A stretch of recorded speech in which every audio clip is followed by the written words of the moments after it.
Tonight we're doing a make dinner with me recipe. These lettuce wraps are normally something that I just wing and I don't have a written recipe for, but we're going to make sure as I'm going through this process tonight that we do write it down, and we will be able to put that in the description for you. If you're just meeting me, my name is Amy Cross and this is the Cross Legacy, where I teach you how to save money on groceries. I try to keep the same basic ingredients in my house all of the time, so I'm able to mix and match my meals up. So tonight we're going to be making lettuce wraps, and we had these for the first time at P.F. Chang's a long time ago, but my kiddo at the time thought it was P.F. Wang's, and that's what we've been calling it ever since. So timing wise on this is the day that we are filming our April grocery shopping haul, and I have the new lettuce that I just purchased here behind me that we're washing. But this video might come up on the channel after that, but I wanted to show you that I was using up 2 of the carrots that I had left from the grocery shopping trip in March, and also the zucchini from the March grocery shopping haul. So right now it is 32 days old.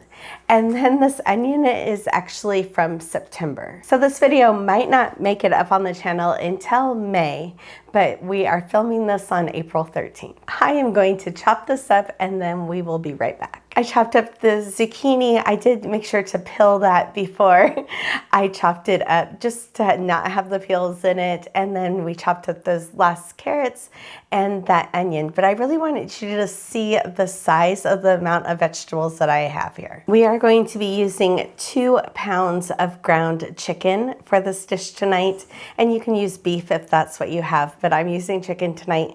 But I really, whenever I'm cooking anything ground, beef or chicken, then I am almost doubling the portion size by adding about the same amount of volume of veggies into it. If you're trying to stretch your meat budget out even further, you could add things like cooked lentils to this also. So I'm going to put these on the stovetop here with a little bit of oil and start cooking down these veggies before I add the meat. And then after I have the meat all together, I'm going to end up dividing this into a couple different portions to go into the freezer. This is a great recipe for the freezer. So I normally let those vegetables saute a little bit before I add the ground meat into it. You can hear that coming up to heat now.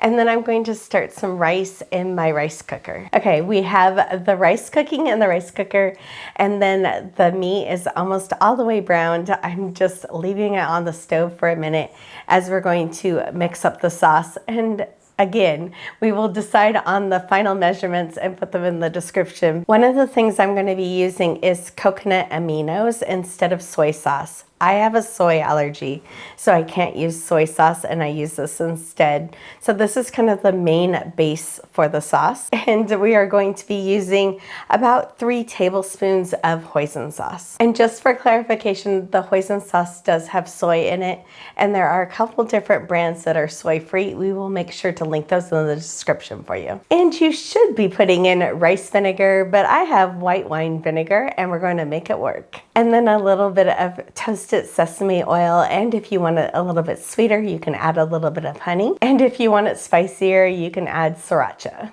And I always like to have a fresh ginger. This was out of my refrigerator, but I also will put fresh ginger in the freezer and just grate it from frozen. The other thing we're going to be adding is water chestnuts. I like to keep a can or 2 of these in my pantry because I like to be able to make this recipe whenever I want to. Okay, we're letting that sauce just soak into the meat mixture there.